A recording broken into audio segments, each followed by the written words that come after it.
नमस्कार दोस्तों, जैसा एक दो शॉर्ट वीडियो में मैंने बताया है कि कुछ पाने के लिए कुछ खोना पड़ता है। उसी तरह की उदाहरण आज आप लोगों के लिए लेकर के आया हूँ। जी हाँ दोस्तों, आज हम बात करते हैं ऐसे ही एक शख्स की जिसका नाम है शांतनु देशपांडे। शांतनु देशपांडे को आप लोग अक्सर सोशल मीडिया वगैरह पे देखे होंगे या उनकी बातें सुनी होंगी। तो सोशल मीडिया पर अक्सर वो छाए रहते हैं। जी हाँ, वो ऐसे शख्स हैं जो कॉरपोरेट जगत में बहुत अच्छी मोटी सैलरी के पैकेज पे काम करते थे। उन्होंने वो मोटा पैकेज सैलरी छोड़ करके अपना स्टार्टअप करने की सोची और दोस्तों एक नए विचार के साथ उन्होंने बॉम्बे शेविंग कंपनी की शुरुआत की। जी हाँ दोस्तों, आप समझ सकते हैं कि कुछ पाने के लिए कुछ खोना पड़ता है। तो मैंने जैसा आपको बताया है कि डेफिनेटली कांटे तो रास्ते में आते हैं और उसी तरह का एक इनके सामने भी चीज़ें आई हैं। तो उन सब चीज़ों को हम डिस्कस करते हैं। तो दोस्तों, अगर जन्म की बात करते हैं, शांतनु देशपांडे का जन्म 1887 में अमेरिका के एक शहर डलास में हुआ था। उनके पिताजी जो थे वो वहीं पर टीसीएस कंपनी में जॉब करते थे और शांतनु जब महज या मात्र 10 साल के थे तब उनके पिताजी ने भारत में आकर बसने का फैसला किया और वो अपने पूरे परिवार के साथ भारत वापस आ गए। और उनकी जो पढ़ाई लिखाई है शांतनु देशपांडे की, वो भारत में ही हुई। स्कूल के दिनों में देशपांडे जो थे बड़े ही जिज्ञासु किस्म के बच्चे थे। अपने टीचर से, अपने साथियों से वो बहुत सारे क्रॉस क्वेश्चन पूछते थे और कभी कभी तो इन्हीं क्रॉस क्वेश्चन के कारण उनको प्रशंसा भी मिलती थी और कभी कभी लोगों के ताने सहने पड़ते थे, उपहास झेलना पड़ता था।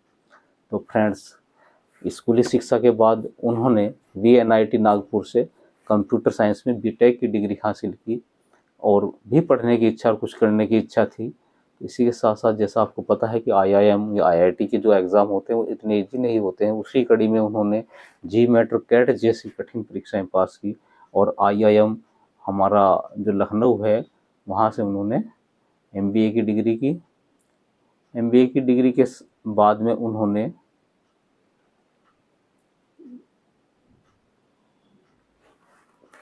कुछ साल जॉब की। जिस कंपनी में जॉब की उसका हम आपको नाम बताते हैं। जी हाँ दोस्तों,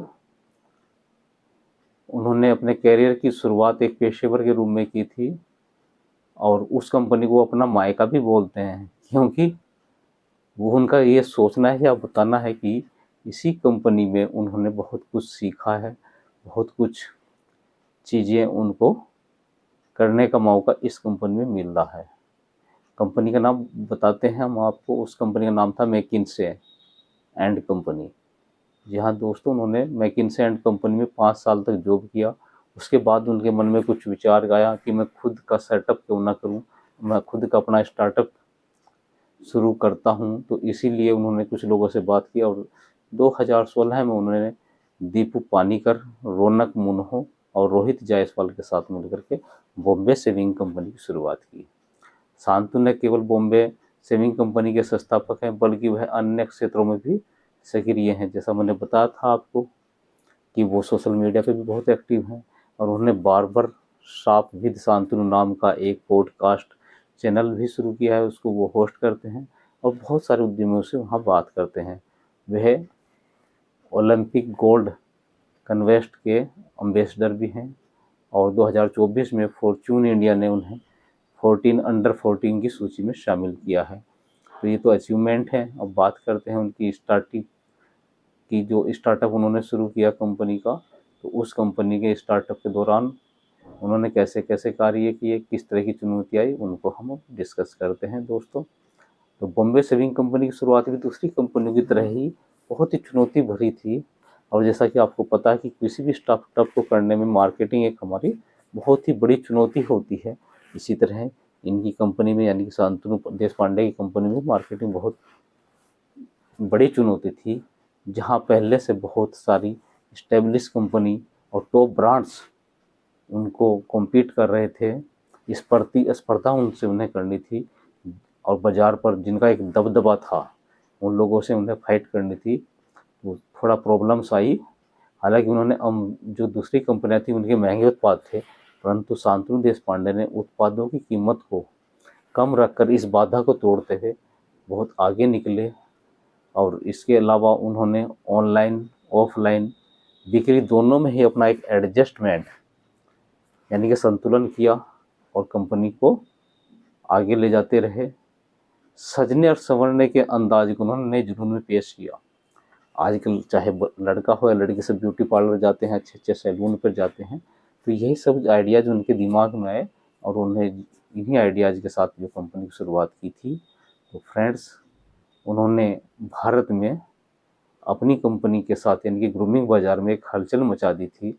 जो उपभोक्ता केंद्रित ब्रांड्स थे उनकी एक नई लहर को उन्होंने जन्म दिया और महज 9 साल की दौर में, यानी कि 9 साल की उम्र कही है उसको, 9 साल का उनका संघर्ष, मेहनत, आइडिया जो भी कही है, उन्होंने मात्र 9 साल में 792 करोड़ रुपए की कंपनी खड़ी कर दी। जी हाँ दोस्तों, आप जैसे हम जैसे लोगों के लिए शांतनु देशपांडे की कहानी उनकी दूरदर्शिता, उनकी दृढ़ता, इच्छा शक्ति की मिसाल है। और वह एक हर इंसान के लिए एक रोल मॉडल है जो अपना खुद का स्टार्टअप शुरू करना चाहते हैं। नमस्कार।